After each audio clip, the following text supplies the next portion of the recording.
Good morning, welcome back to my new blog. তো আজকের ব্লগটা অনেক ইন্টারেস্টিং হতেছে, কারণ আমি আজকে ফালাকাটা যাচ্ছি। আমার এক আত্মীয় আমাকে নিমন্ত্রণ করছে, বাড়ির সবাই যাচ্ছি। একটা ভাড়া গাড়ি আসছে, আমাদের নিজের তো গাড়ি, প্রাইভেট গাড়ি নাই। তো একটা ভাড়া গাড়ি আসছে, এই ভাড়া গাড়ি করে আমরা সবাই যাব। তো তোমরা সবাই সাথে থাকবেন, আজকের ব্লগটা অনেক ইন্টারেস্টিং আর মজা হইতে চলেছে। কারণ আজকে আমরা আমাদের আত্মীয়র বাড়িটা হলো ফালাকাটা যাচ্ছি। তো ফাইনালি আমরা রওনা দিলাম বাড়ির থেকে। দেখেন আমাদের বাড়ির রাস্তা, এটা সিসি রাস্তা। অনেক মজা হইতে চলেছে গাইস, এই ভিডিওটাতে আমরা ফালাকাটা যাচ্ছি। তো গাইস ফাইনালি আমরা সিসি রাস্তা থেকে আমরা আমাদের হাইওয়েতে চলে গেলাম। এটা হলো আমাদের মাথাভাঙা রোড। মাথাভাঙা রোডে আমরা প্রায় হিন্দুস্তান পর্যন্ত যাব। হিন্দুস্তানের পরে আমরা তোমার ফালাকাটাতে ঢুকবো। তো এই গাড়িটা যে দেখতেছেন, এই গাড়িটা হলো একটা ওমিনি গাড়ি, মারুতি ওমিনি। তো এটার একটা কাহিনী আছে। আমি যখন ছোট ছিলাম, বাবা আমার একদিন রাত্রে হুট করে বাবার ফোন ঢুকতেছে না, বাবা নাই, অনেক রাত হয়ে গেছে, রাত 2টা বাজে, তারপরেও নাই, খোঁজাখুঁজি কোনো সুইচ অফ হয়ে গেছিল। তো 2টা 3টার দিকে দেখি হর্ন দিতেছে। আরে হরেন কিসের?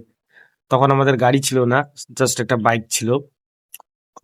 ট্রাক গুলো ছিল না। তো দেখি বাড়ির সামনে 2টা গাড়ি দাঁড়ায় আছে। আরে 2টা গাড়ি বলতে একটা ওমিনি একটা অল্টো। তো বাবাকে জিজ্ঞাসলাম এগুলা কার গাড়ি? বলছে যে এগুলা আমাদেরই গাড়ি। 2টা। বাবা এক রাতেতে 2টা গাড়ি নিয়ে আসছে। তারপর আমি তো পুরো অবাক। তো এইদিকে টার্নিং এ মোচড় দিতে দিতে ড্রাইভার দা বলতেছিল, ভাই সামনে একটা পাম্প আছে, তেল ভরতে লাগবে। তা আমি বললাম ওকে যে কি তেল ভরবি? ভর।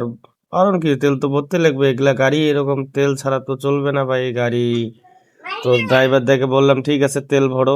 তো সামনে আমাদের চলে আসছে তোমার ভারত ভারত পেট্রোলিয়াম। তো এইখানে ড্রাইভার দা আমার তেল ভরবে। তো আমি এদিক ওদিক লোগোটা দেখতেছি, লোগোটা দেখতে পারি নাই। তো ওইদিকে দেখছি এটা ভারত পেট্রোলিয়াম। তো এখন আমরা তেল ভরবো। ড্রাইভার দেখেন পাম্পটা কত সুন্দর সাজাচ্ছে, এখান থেকে কিন্তু সিএনজিও পাবে। তো গাইস এখানে তেল ভরা শেষ, ড্রাইভার দাকে টাকা দিয়ে দিলাম। তো আমাদের এখানে তেল ভরা শেষ। এখানে আমি একটু খালাসিগিরি করতেছি, ড্রাইভারকে সিঙ্গেল দিতেছি যে যা যা যা। আমি বাদিকে বসছি, তো তো ভালো করে সিঙ্গেল দিলাম। সিঙ্গেল দেওয়ার পরে দেখতেছি এই যে আপনারা যে একটা কোম্পানি দেখতেছো, এইটা হলো আটা ময়দা সুজির ফ্যাক্টরি। তো এই কোম্পানিটা নতুনই হয়েছে। তো সামনে তোমাদেরকে ওই যে দেখতেছেন ধোঁয়া বাড়াইতেছে, এইখানেও একটা নতুন কোম্পানি হয়েছে। নতুন না, এটা পুরানা। এটা হলো রাইস মিল। আমি তোমাদেরকে ভালো করে দেখাচ্ছি, দাঁড়ান গাড়িটা আগে উপরে উঠুক, আমি ওই ব্রিজ থেকে তোমাকে সম্পূর্ণটা ভালো করে দেখাবো। এই যে আমরা ব্রিজে উঠে পড়ছি, এখন দেখতে পারবেন রাইস মিল। এই যে দেখতেছেন এটা হলো রাইস মিল। আমরা এখান থেকে এখন ব্রিজ থেকে চলে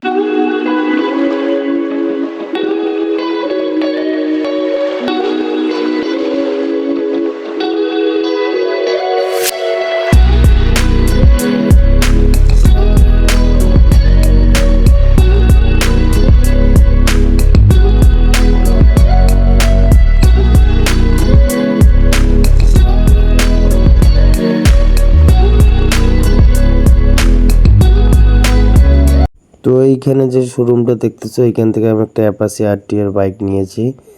তার সাথেই আছে দেখেন নিশিগঞ্জ হাই স্কুল, তার উল্টা দিকে তোমার নিশিগঞ্জ ফাঁড়ি। এই যে দেখতেছেন নিশিগঞ্জ ফাঁড়ি, পুলিশ ফাঁড়ি। তো আমরা ফাইনালি নিশিগঞ্জে চলে আসছি।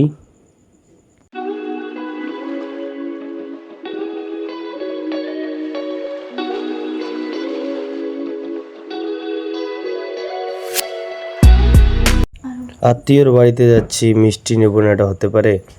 তো এই দিকে দেখতেছেন ভাই ভাই মিষ্টান্ন ভান্ডার, এখান থেকে আমরা মিষ্টি নেব। বেসিক্যালি আমি এখান থেকেই নেই। তো মিষ্টি আর মিষ্টি দই নিয়ে নিলাম।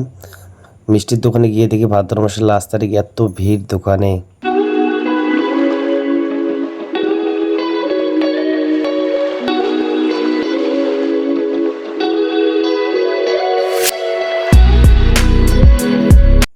তো গাইস সিট বেল্টটা পরে নিচ্ছি, সিট বেল্ট পরা খুব জরুরি।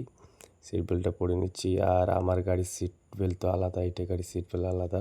আমার একটুকু কমফোর্টেবল হচ্ছিল না।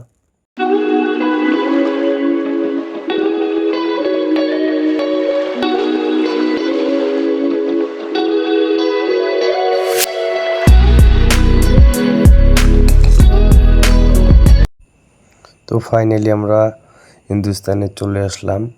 হিন্দুস্তান থেকে এখন আমরা আমাদের ফালাকাটা রোড ঢুকতে হবে।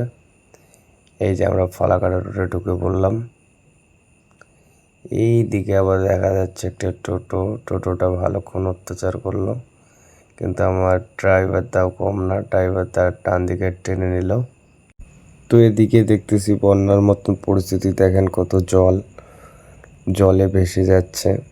আমাদের ওদিকে ধান খেতে জল নেই, আর এদিকে দেখেন বন্যার মতন পরিস্থিতি।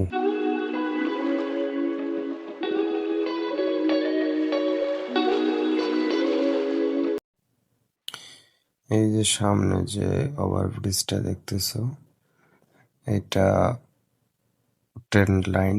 এটা লাইন গিয়েছে তোমার মাথাভাঙা হয়ে গিয়েছে কলকাতায়। তো গাইস, আমরা ফাইনালি চলে আসছি আত্মীয়দের গ্রামে। দেখেন আত্মীয় আমার গ্রামটা কত সুন্দর। তো আমরা চলে আসছি। এই যে দেখতেছেন, এইখানে একটা চিপা রাস্তা আছে, এদিক দিয়ে ঢুকতে লাগবে। অনেকদিন পরে আসলাম গাইস, এখন চলে আসছি।